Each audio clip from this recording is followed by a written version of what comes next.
여러분 안녕하십니까? 5월 22일 목요일입니다. 박명석입니다. 결국 금리가 시장의 발목을 잡았습니다. 무디스의 신용등급 강등이 마치 이번 주, 그러니까 첫날만 해도 월요일, 화요일만 해도 아무것도 아니었나 싶을 정도로 되게 스무스하게 넘어가는 듯 했습니다만 결국에는 아무것도 아닌 게 아니었던 거죠.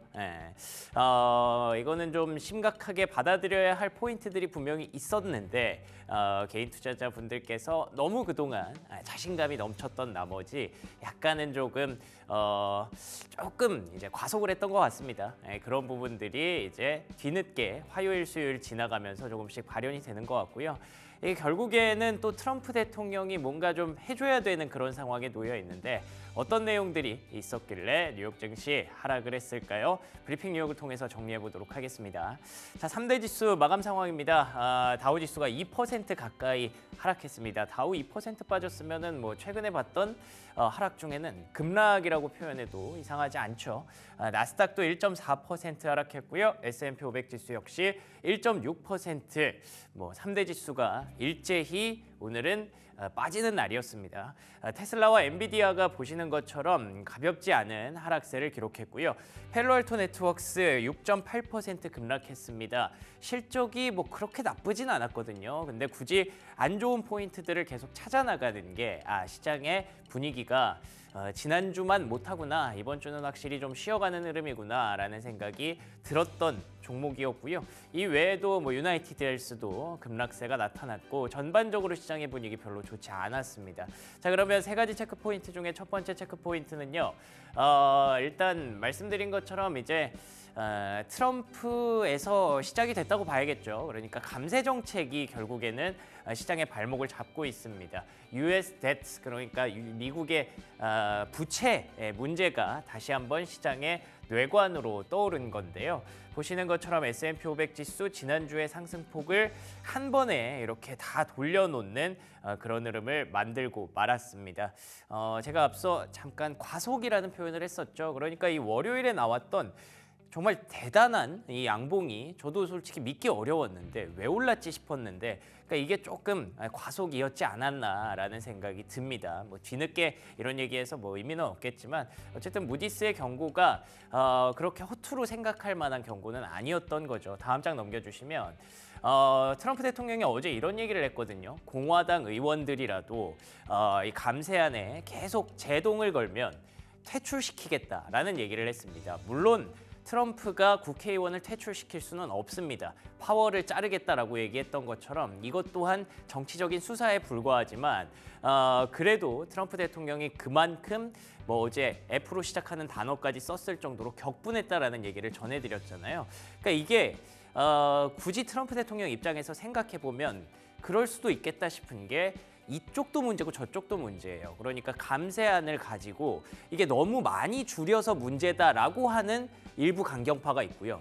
이거 너무 조금 줄여서 문제다라고 하는 일부 강경파가 있습니다. 근데 그 일부 강경파가 뭐 어제도 말씀드렸지만 민주당과 공화당 간의 의석수 차이가 별로 나지 않으니까 민주당은 뭐 지금 대동단결해서 반대를 던지겠죠. 근데 공화당 중에 일부만 이쪽으로 붙는다고 하더라도 이 감세안이 결국 계속 계류될 가능성이 높습니다. 이게 하원에서는 이제 수요일까지, 그러니까 오늘까지, 미국 시간으로 오늘까지 표결에 붙여야 된다라는 얘기를 했었는데 그게 지나가면 계류가 아니라 이제 휴지 조각이 될 수도 있거든요. 다시 와야 되는 그런 귀찮음을 계속 거듭해야 될 수도 있어서 트럼프 대통령이 이번에는 화이트하우스 백악관으로 또 초대를 했다고 하네요. 저번에는 어제까지는 이제 의회로 본인이 직접 출동을 해서 막 쏟아냈는데 이제는 내가 이러면 안 되겠다, 좀 달래줘야겠다라고 생각을 했는지 초대를 했대요. 그런데도 불구하고 적절한 타결이 나오지 않았고 다음 장 넘겨주시면 어쨌든 트럼프 대통령이 뭐 노력은 하고 있거든요. 감세안을 관철시키기 위해서는 다른 데서 세수를 확보해야 되는데 이 USAID라는, 이게 USAID가 뭐냐면 미국에서 다른 나라들을 보조해주는 지원금 같은 겁니다. 그러니까 아프리카 같은 데 지원이 많이 들어가겠죠. 근데 이게 너무 많이 빠져서 우리가 힘듭니다. 어떻게 생각하십니까? 그랬는데 사실 미국이 왜 우리가 꼭 도와줘야 되지? 이런 식으로 나오면서 이제 감세안은 세금을 줄이지만 또한 다른 쪽에서 그 세수를 또 줄이려는, 그러니까 지출을 줄이려는 모습들을 계속 보여주고 있거든요. 그래서 그 안에서 계속 트럼프 대통령은 나름대로 머리 아프게 막 짜내고 있는데 결국에는 공화당 강경파들이 안 도와준다고 생각을 하니까 지금 막 속에서는 천불이 날 수밖에 없는 거죠. 근데 어쨌든 뭐 이런 상황에도 불구하고 다음 장 넘겨주시면 시장은 이런 불확실성 자체를 싫어합니다. 그러니까 지금 보시는 것처럼 30년물 국채 금리가 5% 넘게 치솟았고, 이게 원래 무디스가 경고했을 때 5%를 한번 넘었었거든요. 근데 그날 다시 이게 다 내려오더라고요. 그래서 스무스하게 내려오나 보다 했는데 결국에는 이런 상황들이 누적되니까 무디스가 했던 그 말이 맞았던 거죠. 미국이 재정 적자가 이렇게 높은데 그걸 줄이려는 노력도 하지 않고 앞으로 아마 더 늘어날 거야 라고 얘기를 합니다. 그러니까 지금 감세를 해버리면 재정 적자는 늘어날 가능성이 높은 거고, 그리고 여기서 계속 줄다리기를 하고 있는 것 자체도 뭐 부채 한도 협상이 뭐 계류된다 이러면서 뭐 미국이 또 셧다운에 들어갈 수 있다라는 얘기까지 조만간 또 나오지 않겠습니까? 이런 상황들이 계속 시장의 발목을 잡았고 금리를 급등시켰다라고 보시면 될 것 같습니다. 자, 두 번째 체크 포인트, 결국 그 금리에 따라서 나타나는 현상들 한번 보도록 하겠습니다. 일단 집이 안 팔리죠. 모기지 수요가 확실하게 줄어들었습니다. 이런 부분들이 떨어졌다는 거죠. 현실이 되고 있는 금리 위협이라고 보시면 될 것 같고요. 다음 장 넘겨주시면, 근데 생각해 볼 여지는 있어요. 이게 오늘 단순히 이런 모든 불확실성 때문에 금리가 올랐느냐, 이게 반은 맞고 반은 틀립니다. 왜냐하면 오늘 20년물 국채 입찰이 부진했거든요. 결국에는 국채 입찰이 부진했다는 건 이제 수요와 공급이 잘 안 맞아서 금리가 올라간 측면도 분명히 있는 거예요. 근데 또 반은 맞다고 생각할 수도 있는 게 국채 입찰이 왜 부진했을까? 미국이 불안하니까 이걸 누가 안 산 겁니다. 그렇기 때문에 이에 대해서는 수급 측면이라면 내일은 또 안정될 수가 있는데, 정말로 미국을 불안하게 생각해서 셀 아메리카가 나오는 거라면 내일도 불안할 가능성이 있겠죠. 일단 지금의 10년물 국채 금리의 상승 곡선을 보면 이게 쉽게 떨어지지는 않겠다라는 생각도 좀 들긴 들어요. 그러니까 다음 장 넘겨주시면 달러는 결국 또 100선을 하회하고 말았습니다. 100 아래쪽에 머물렀을 때, 이때 당시에 미국 증시가 정말 힘들었을 때거든요. 근데 이걸 다 극복하고 100 위쪽으로 올라왔는데 다시 99.64까지 떨어졌습니다. 이거는 뭐 일부 측면에서는 셀 USA가 나타나고 있는 걸 부인할 수는 없는 그런 상황이고요. 다음 장 넘겨주시면 반대로 비트코인은 역사를 썼습니다. 사상 최고가를 돌파하는 그런 기염을 토했는데 결국에는 비트코인이 갖고 있는 장점 두 개, 기술주 좋을 땐 기술주 따라가고, 그리고 반대로 디지털 금으로 인정받을 땐 금 가격 따라가는 달러의 대체 자산으로서 역할하는 것 중에 오늘은 후자가 영향을 받으면서 비트코인이 대체 자산으로 또 이렇게 떠오르고 있는 그런 상황입니다. 확실히 미국에 대해서 약간은 신뢰도가 금이 같다라고 정도까지는 표현할 수 있을 것 같아요. 자, 세 번째 체크 포인트. 원래 이러면 AI가 도와줘야 되거든요. 근데 AI도 오늘은 도와주지 않았습니다. 사실 AI 종목들 중에 잠시 후에 보시면 오른 종목도 있기는 한데 엔비디아가 하락을 했거든요. 근데 그 과정에서 jensenhuang이 또 이럴 때 또 미국을 또 긁네요. 미국 때문에 중국에 대한 마켓 쉐어가 거의 절반 정도로 줄어들었다라는, 미국의 칩 제한으로 인해서 줄어들었다라는 약간 불만 섞인 얘기를 했습니다. 물론 이게 어디서 얘기를 했는지의 그 특성은 고려를 해야겠죠. 아시는 것처럼 지금 대만에 가 있잖아요. 그렇기 때문에 거기서 이제 좀 그들 듣기 좋은 얘기, 반대로 미국이 듣기 불편한 얘기를 좀 자유롭게 할 수 있는 상황이기는 했겠죠. 근데 어쨌든 오늘 같은 날 또 jensenhuang이 이 얘기를 해서 시장에는 별로 도움이 되지 못했습니다.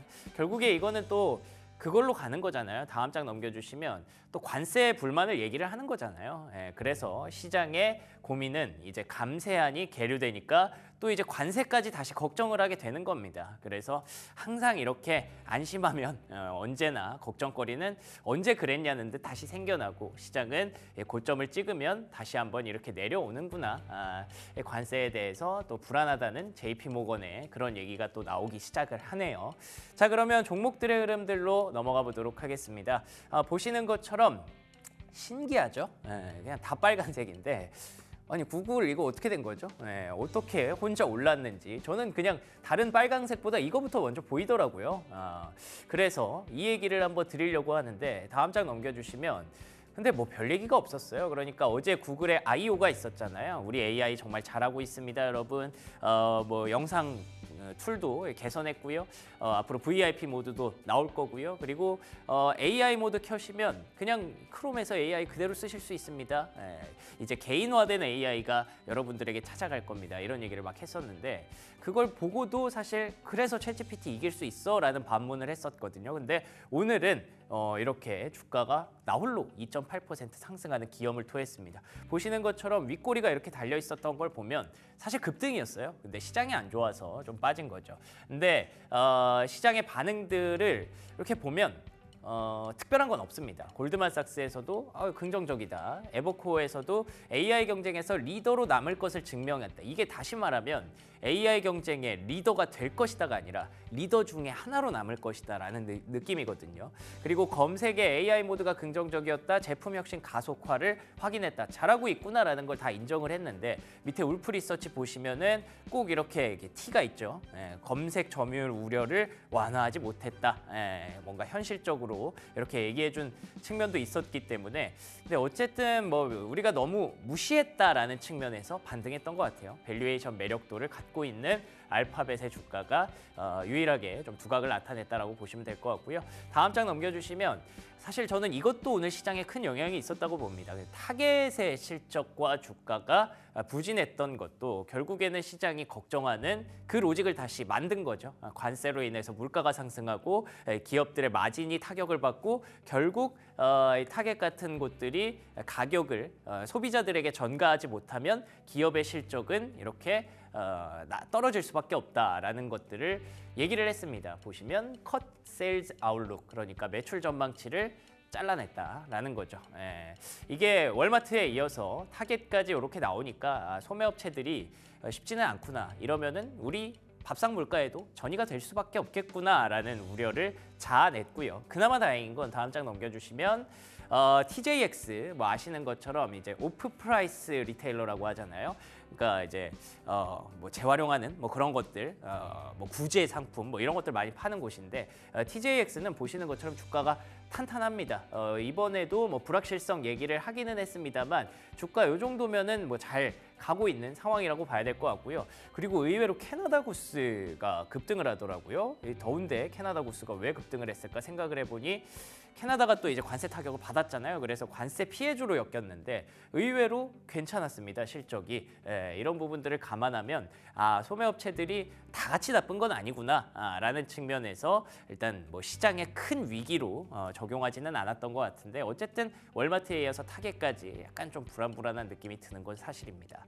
자, 그리고 다음 장 넘겨주시면 시간외 종목 주가 몇 개만 보도록 하겠습니다. 첫 번째로는 스노우플레이크. 이래서 제가 결국에는 AI다라고 얘기를 하는 건데요. 클라우드 기업이 실적을 발표하고 현재 시간외에서 190달러까지 올라가고 있습니다. 그러면 확실하게 레벨업이 되는 거죠. 전고점 근처까지 온 거고요. 그렇기 때문에 AI는 다르다라는 모습을 다시 한번 증명해서 사실 간밤에는 장은 좋지 않았지만 AI에 대한 구글도 빛이 났고요. 스노우플레이크도 빛이 났기 때문에 AI에 대한 모멘텀은 여전히 살아있다. 그 안 좋은 가운데서도 이렇게 뚫고 나오는 게 대단한 거잖아요. 저는 그 생각을 좀 했고요. 다음 장 넘겨주시면 요거는 그냥 뭐 주식시장 뭐 다 중요하지만 손흥민 선수가 커리어 첫 우승을 하면서 이 맨체스터 유나이티드 주가가 급락을 하고 있더라고요. 이것도 나름 특징인 것 같아서 말씀드렸습니다. 뭐 어찌됐든 손흥민 선수의 팬심을 담아서 우승 축하한다는 말씀을 좀 드리고 싶네요. 여기까지 브리핑 뉴욕이었고요. 프리미엄 미국 주식 이어갑니다.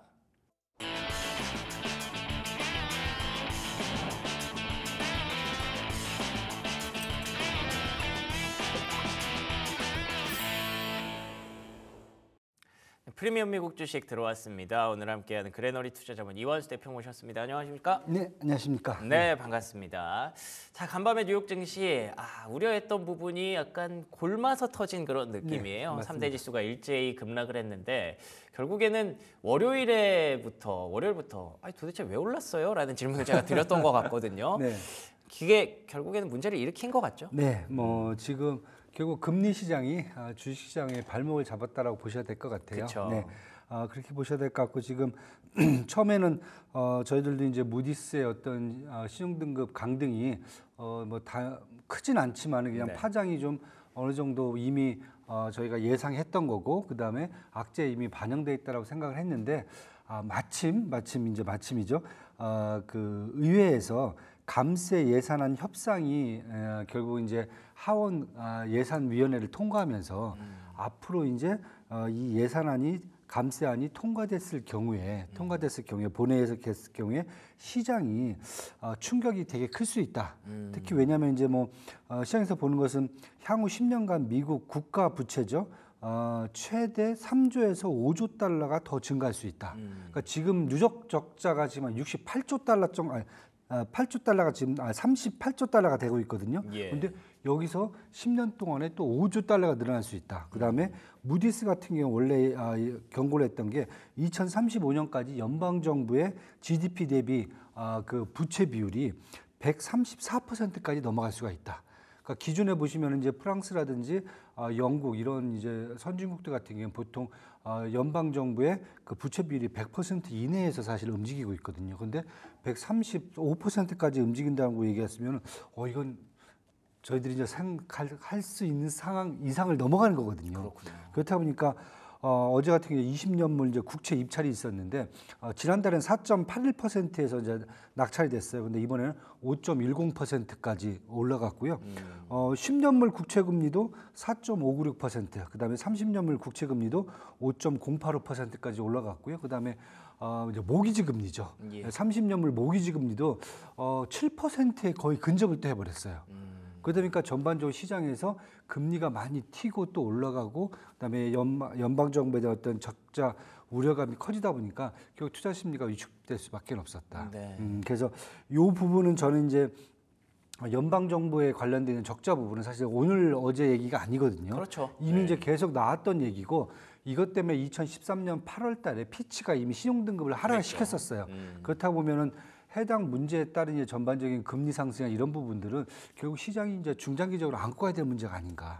악재로서 계속 끌고 가야 될 문제가 되기 때문에 시장이 저희가 이제 지수가 좀 한번 갭을 좀 다 메꾸면서 올라왔거든요. 많이 올라왔는데 여기서 이제 한 번 더 또 이제 한번 시장이 조정을 좀 겪어야 되지 않겠는가. 네. 그다음에 그 사이에서는 이제 업종별 종목별 차별화로 저희가 대응을 해야 되는 그런 상황이 왔다라고 지금 보여집니다. 그렇군요. 그러니까 무디스도 하루 이틀 얘기를 경고한 게 아니거든요. 10년 동안 지켜봤는데 미국의 재정 적자가 나아질 기미가 없다. 오히려 더 심화가 될 것 같다. 문제가 더 커질 것 같다라고 얘기를 하면서 결국에는 강등을 했던 거라 뭐 이거 우리 다 알고 있었던 거 아니야라고 생각할 수도 있었습니다만 결국에는 이 시장이 어떻게 반응하는지가 되게 중요했는데 그때도 달러는 하락을 했었고요. 금리는 크게 떨어지지 않았었습니다. 근데 그 금리가 결국 말씀하셨던 감세안을 만나서 이렇게 30년물 기준으로 5%를 넘었고요. 10년물 기준으로 4.6%까지 치솟으면서 사실 금리가 이 정도까지 올라오면 뭐 계산할 것도 없어요. 그냥 시장에는 일단 무조건 악재입니다. 그렇기 때문에 간밤에 이렇게 불가피하게 조정이 좀 나타났던 것 같고요. 앞으로의 문제, 일어난 일은 뭐 그렇다 치고 앞으로의 문제가 중요한데 이 감세한 얘기를 좀 더 해보자면 이게 돼도 문제고 안 돼도 문제인 것 같다는 생각이 들더라고요. 되면 이제 말씀하신 대로 적자가 늘어나는 거고 안 되면 또 불확실성 때문에 뭐 부채 한도 어쩌고 얘기하면서 또 뭐 셧다운이니 이런 얘기 나올 것 같고 좀 어떻게 해야 되는 건가요? 사실 그래서 제가 말씀드린 게 계속 이건 안고 가야 될 문제가 될 수밖에 없다. 그러니까 시장이 계속 그걸 이제 금리 상승으로 지금 상승으로 이제 계속 지금 대응을 해주고 있거든요. 그러니까요. 예, 그러다 보니까 지금 뭐 상황은 일단은 통과될 이제 그 본 회의에서 통과될 가능성은 높습니다. 왜냐하면은 공화당이 사실 인원이 더 많거든요. 많은데 한 3-4명 정도 더 많은데 문제는 공화당 위원들 중에서 그 지방 정부 또는 주 정부의 그 세액 공제안을 조금 더 확대해달라. 이 문제를 갖고 지금 이제 트럼프 행정부하고 지금 약간 마찰이 있거든요. 근데 그 부분은 28일까지 아마 이제 회의에서는 전반적으로 이제 조정이 될 수 있다라고 지금 보여지기 때문에 일단은 감세안이 통과를 해야 그래야 트럼프 행정부가 이제 자기들이 공약했던 부분들을 이제 확실히 이행할 수 있기 때문에 저는 차라리 그게 더 이제 리스크를 좀 더 완화시키는 이제 방법이 될 것 같고요. 불확실성은 그렇죠. 없어질 수 네. 있겠네요. 문제는 이제 그러면은 이 누가 봐도 뻔히 보이는 이 재정 적자의 폭이 더 확대될 수가 있는데 그럼 그걸 어떻게 이제 앞으로 트럼프 행정부가 그걸 메꿔낼 수 있는가? 그쵸. 네. 이게 사실 이제 더 중요해지는 거거든요. 근데 지금 얘기 나오는 것은 일단 수입을 늘리는 방법은 관세 얘기가 계속 나왔었는데 관세는 어떻게 보면 사실 지금 물 건너갔다고 지금 보셔야 될 것 같아요. 계속 내려주는 게 뭐 우리가 생각하는 그렇죠. 부분이잖아요. 그래서 무역 협상을 통해서 뭐 관세를 더 걷어갖고 이걸 뭐 하겠다. 뭐 베센트 장관은 향후 10년 동안 6조 달러를 걷겠다고 그랬거든요. 근데 그 문제는 조금 쉽지 않을 것 같고요. 그러면서 얘기했던 게 1년 해마다 한 2조 달러 정도의 재정 적자의 폭을 줄이겠다라고 얘기했는데 그건 지금 일단은 수입적인 측면에서는 좀 쉽지 않을 것 같고요. 반면에 그럼 지출을 지금 축소를 해야 되는데 네. 가장 먼저 들고 나왔던 게 도지에서 연방정부 인원 축소를 했는데 네. 사실 뭐 인건비 줄여 갖고는 사실 솔직히 말씀드려 택도 없습니다. 지금. 그렇죠. 예. 그 다음에 나왔던 게 전반적으로 이제 IRA를 통한 이제 산업 보조금들이 이제 깎는 부분들 그건 이제 지금 진행 중에 있고요. 그 다음에 나토라든지 아니면 이제 국제 유엔이라든지 아니면 환경기구라든지 아니면 전쟁에 관련되어 있는 지금 지원금들을 다 이제 삭감을 하겠다는 부분인데 이것도 지금 아직까지는 크게 성과를 지금 보지는 못하고 있어요. 네, 그러다 보니까 시장에서 지금 차라리 일단은 통과시켜 놓고 그 다음에 트럼프 정부가 재정 적자를 줄이는 그런 방법을 이제 찾아내기를 바라는 그런 입장이죠. 시장은요. 다 생각이 네. 있겠지. 네. 뭐 이렇게 하는 네. 게 차라리 낫다. 아직까지는 눈에 안 보이는데 이걸 좀 해달라는 그런 시장의 지금 요구이기 때문에 네. 일단은 저는 그렇게 본다면은 저희가 지금 국채 수익률이 지금 많이 사실 튀었거든요. 근데 그러니까요. 저는 이제 튀면서 눈에 보이는 것은 그동안 장단기 금리가 역전이 돼 있었어요. 왜냐하면 경기 그쵸. 침체 문제 때문에. 그런데 이번에는 장기 금리 위주로 다 올라가 버렸거든요. 그렇다 보니까 장단기 금리는 사실 정상화돼 버렸습니다. 그러니까 금융시장에서는 물론 이제 신용등급 하락 때문에 금융주들 같은 경우에는 지금 똑같이 은행채들의 등급이 이제 하락이 돼 있어요. 예. 그래서 당분간은 사실 이제 금융주들이 쉽지는 않을 수가 있는데 금융시장 특히 금리시장이 정상화되다 보면은 금융주들의 성과는 좋아질 수 있습니다. 왜냐하면 단기 금리로 자본을 조달해서 장기 금리에 투자하는 게 가장 기본적인 정상적인 시작이거든요. 거기서 수익이 날 수가 있는데 그 부분이 지금 충분히 이루어지고 있다 이렇게 지금 보시면 될 것 같아요. 그렇긴 하네요. 네, 그래서 네. 그런 부분도 있기 때문에 당분간은 그래도 이런 재정 적자 우려 때문에 금리가 바로 안정화되기는 쉽지는 않을 거다. 네. 그리고 트럼프 행정부가 어느 정도 재정 적자 줄이는 모습을 더 보여줘야 그래야 그때 가서 저는 금리가 좀 더 내려갈 수 있는 그러한 여지가 될 수 있기 때문에 네. 당분간 국채 같은 경우는 현재 금리에서 좀 박스권에서 움직일 수 있다 이렇게 지금 보셔야 될 것 같습니다. 알겠습니다. 제가 말씀드린 대로 금리가 이렇게까지 올라간 건 그 자체로 시장에 전반적으로 악영향을 미칠 수밖에 없는 부분이죠. 왜 지난번에 트럼프 대통령이 상호관세를 전격적으로 유예했던 그 타이밍도 금리가 이제 10년물 기준으로 4.5%를 뚫어내면서 그때 막 비상이 걸렸었다고 하잖아요. 그래서 이번에도 트럼프 대통령이 다 생각이 있겠지라는 기대감을 조심스럽게 갖고는 있습니다만 일단은 말씀드렸던 금리가 이렇게 올라간다는 점 자체로만으로도 시장이 하락할 만했던 충분한 이유는 됐던 것 같고요. 앞으로 금리 채권 시장에 대해서 간단하게 전망을 해주셨지만 말씀해주신 대로 장단기 금리 차가 이제 정상화가 되면 오히려 거기에서 또 정상화라는 그 패러다임을 가져오게 된다면 결국 시장이 무너지지는 않을 수도 있는 거겠네요. 그럼요. 네. 그러면은 채권에 대해서 우리가 일단 높은 거는 안고 가야겠지만 시장의 붕괴까지는 생각하지 않아도 되는 건가요? 예, 저는 시장의 붕괴를 생각한다는 것 자체가 좀 더 웃긴 것 같아요. 그쵸? 예. 왜냐하면 미국 국채가 갖고 있는 이제 비중이라는 게 뭐 저희가 생각하듯이 그냥 단순하게 채권이라고 보시면 안 돼요. 여기는 예.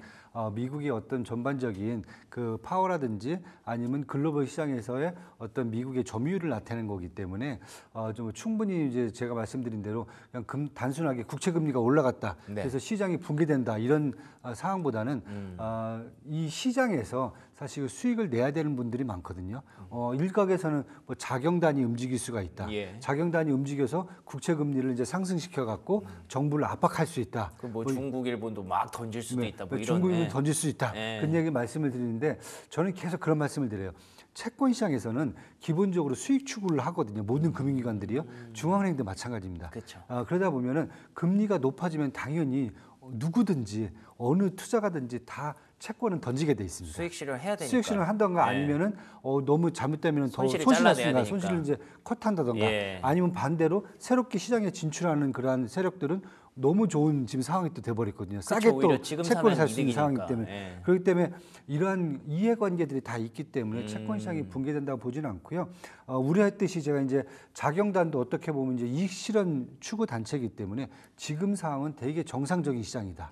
왜냐하면 금리가 높아지니까 당연히 채권을 던지는 거고 중국 같은 경우에도 지금 잘 아시다시피 2013년에 한 1조 한 3천억 달러 정도의 미국 국채를 보유하고 있다가 예. 지금 10년이 지난 현재까지 한 8,600억 달러까지로 지금 많이 줄여놨어요. 네. 그러니까 여기가 줄인 게 무슨 미국을 쉽게 얘기해서 우리가 막 그런 얘기하자면 정치적으로 뭔가 이제 보복하려고 하는 압박한다. 거다. 예. 그런데 알고 보면은 위안화는 계속 강세로 가야 되는 상황이 돼 있죠. 그다음에 미국의 인플레이션 이런 부분들은 좋지가 않단 말이에요. 그다음에 금리는 계속 올라가요. 달러는 또 약세로 가요. 그럼 당연히 국채를 팔아야죠.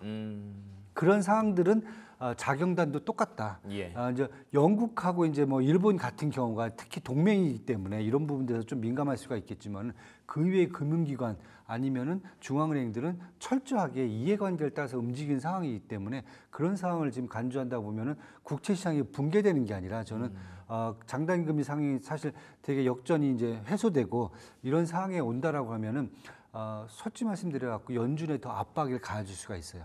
왜냐하면은 그러네요. 전에는 장기금리가 낮았잖아요. 단기금리보다. 예. 왜냐하면 단기금리는 이제 기준금리는 4.5%에 연동돼 있고 장기금리는 인플레이션에 연결돼 있기 때문에 낮아졌었는데 예. 이게 다시 정상화됐단 말이에요. 예. 그렇다고 보면은 연준 입장에서는 장기금리가 높아지고 단기금리도 되게 4.5%나 높은 수준에 있다라고 네. 했을 경우에는 시장 전체에 또 부담이 되거든요. 그렇죠. 매크로 상황에. 그러네요. 그러면은 계속 이 부분은 연준의 어떻게 뭐 압박으로 또 갈 수가 있는 거죠. 오. 그래서 그냥 우리가 시장을 그냥 누가 국채를 던진다고 그래서 미국의 달러 자산들이 붕괴된다 예. 이렇게 보시는 건 아닌 것 같아요. 그렇죠. 네, 그래서 저는 지금 상황은 시장이 또 정상화될 수도 있고 그다음에 연준에 대한 압박도 될 수 있고 다양한 변수들이 있기 때문에 그냥 단순하게 금리 인상됐다고 해서 미국의 어떤 재정 적자 더 확대되고 이런 문제들을 조금 이제 한 발짝 뒤로 물러서서 한번 보시는 게 더 좋지 않을까 이렇게 지금 보여집니다. 예.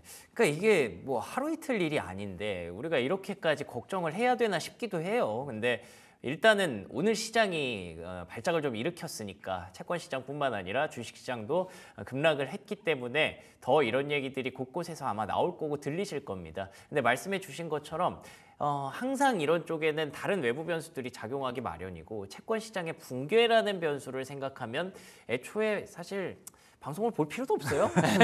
네, 그냥 돈 다 싸들고 떠나야죠. 네, 그런 일은 일어날 가능성이 매우 작다라고 보여지기 때문에 트럼프 대통령과 파월 의장이 다시 한번 세상을 좀 구해주기를 기대하는 방법밖에 없을 것 같습니다. 이외에 종목 하나만 보자면 간밤에 이제 또 타겟의 주가가 실적의 발표가 됐었는데 이거는 혹시 시장에 의미하는 바는 어떻게 해석해야 될까요? 사실 너무 확대 해석할 필요는 없을 것 그렇죠? 같아요. 예. 왜냐하면 타겟 같은 경우에는 잘 아시다시피 이제 소매 유통업체인데 할인점이에요. 특히 이제 의류라든지 가전제품 쪽에 사실 강점이 있거든요. 그다음에 타겟의 매출은 항상 4분기 연말에 나오는 게 정상이고요. 그래요. 예, 그다음에 이번에 나온 분기 매출이 지금 전년 대비해서 지금 2.77% 매출이 좀 줄어들었어요. 그다음에 EPS는 다행히 1.3달러 정도가 나왔는데 그건 지난 분기보다는 조금 더 좀 높아졌거든요. 그래서 시장 전망치를 이제 하회하긴 했지만은 뭐 이 정도는 지금 이미 시장에 예상된 부분이다라고 생각을 하고 있고요. 물론 이제 주가가 이제 장중에 한 5% 넘게 하락하긴 했지만은 저는 반대로 이제 TJX 컴퍼니 같이 똑같은 유통업체지만은 TJX 컴퍼니 같은 게 이제 구제 제품이라든지 아니면 약간 이제 명품 쪽으로 조금 끌고 가는 그런 이제 특색이 있거든요. 여기 같은 경우에는 분기 매출이 작년 분기에 비해서 한 4.97%, 5% 이상 증가를 했네요. 여긴 주가도 잘 네. 가더라고요. 요즘. 그다음에 시장 주가도 좀 괜찮고요. 예. 그렇다 보면은 지금 이제 이 소명 업체들도 지금 업종별 종목별 다 차별화가 지금 이루어지고 있는 상황이기 때문에 저는 뭐 큰 문제는 없을 거다라고 지금 보여지고요. 그다음에 시간 외에 이제 사실 스노우플레이크가 나와갖고 저는 네. 좀 관심이 좀 많았고 계속 저는 이제 팔란티오보다는 차라리 스노우플레이크가 낫지 않겠냐 계속 말씀을 드려왔잖아요. 그래요? 예. 네. 왜냐면은 이제 팔란티오 같은 경우는 같은 이제 클라우드 업체지만은 밸류에이션이 너무 예, 비싸. 밸류에이션도 비싸고 그다음에 정부 위주로 사실은 이제 납품을 하는 업체지만은 스노우플레이크는 이제 반대로 민간 기업이라든지 이런 쪽에 조금 더 매출이 더 증가하는 그런 업체인데 분기 매출이 10억 4천억 달러로 작년 분기에 비해서 25%가 증가했었어요. 팔란티어도 마찬가지로 지난번 실적 나왔을 때 거의 한 20% 이상 매출이 증가를 했었거든요. 비슷한 정도 수준에 지금 올라와 있고요. 시장 전망치들 사실 크게 상회했고요. 시간 외에서 지금 거의 7%, 거의 8%까지 지금 눈에 보이더라고요. 이 정도로 치고 올라온다는 것은 저는 결국은 뭐 엔비디아가 오늘 좀 빠지긴 했어요. 물론 예. 이제 미국 트럼프 행정부가 AI 기술 유출에 대한 우려감을 표하면서 중국에 대한 수출을 조금 더 당분간 규제를 더 이어가겠다는 얘기를 했거든요. 그래서 예. 그런 부분까지 감안한다라고 하면은 일단 스노플레이 같은 AI라든지 반도체는 아직도 저평가 메리트라든지 아니면은 앞으로 상호 모멘텀 같은 경우는 충분히 갖고 갈 수 있다. 그래서 나오는 악재들은 일시적일 수 있다 이렇게 지금 보여지고 있습니다. 요즘 사실 얘기를 하다 보면 결국 돌고 돌아서 기승전 AI로 가는 것 같더라고요. 네, 스노우플레이크뿐만 아니라 간밤에 또 구글이 약진했던 것도 인상적이었고요. 이렇게 조정받는 장에서도 불쑥불쑥 튀어나오는 상승하는 종목들은 언제나 항상 AI였던 것 같습니다. 그래서 관련된 종목들을 뭐 스노우플레이크도 방금 보셨다시피 주가 괜찮거든요. 팔란티어만 볼 것도 아니고 좀 더 확장해서 관련된 종목들을 많이 공부해야 될 필요가 있을 것 같네요. 자, 그러면 앞으로에 대한 시장 전략 조금 기다림이 필요할까요? 어떻게 보세요? 그게 필요하겠죠. 예, 국내 시장도 뭐 계속 마찬가지로 저희가 전략 제시해드리지만은 계속 거기서 선순환 사이클이거든요. 코스피도 사실 이제 어떻게 보면 2,600선을 일단 올라간 이후부터는 지금 업종별 종목별 차별화가 또 진행이 되고 있기 때문에 맞아요. 다행히도 이제 트럼프 관세 민감도는 분명히 둔화된 것은 이제 눈에 보이고요. 국내 내부적으로 이제 대선 정책 수혜주라든지 뭐 중국 내수 확대 수혜주라든지 이런 부분들은 항상 끌고 가셔야 될 것 같다 이렇게 지금 보여집니다. 알겠습니다. 어쨌든 대한민국에는 그래도 모멘텀이라고 해도 될지 모르겠지만 대선이라는 모멘텀이 있잖아요. 대선을 지나오면서 계속 뭐 관련 테마주뿐만 아니라 정책적인 가능성을 모멘텀을 갖고 있는 종목들이 최근에도 시장에서 계속 어필이 되더라고요. 그렇기 때문에 자체적인 모멘텀 좀 살려가야 될 것 같고요. 미국 시장은 어쨌든 이 채권 금리가 조금이나마 안정이 될 때까지는 시간이 필요할 것 같은데 그때 또 앞서 말씀드린 기승전 AI 종목들이 어떤 모습을 드러내는지 계속 잘 보시다가 결국 좋은 결과를 과실을 맺으시기를 기대하겠습니다. 자, 지금까지 그레너리 투자자문 이원수 대표와 얘기 나눠봤습니다. 오늘도 좋은 말씀 고맙습니다. 네, 감사합니다.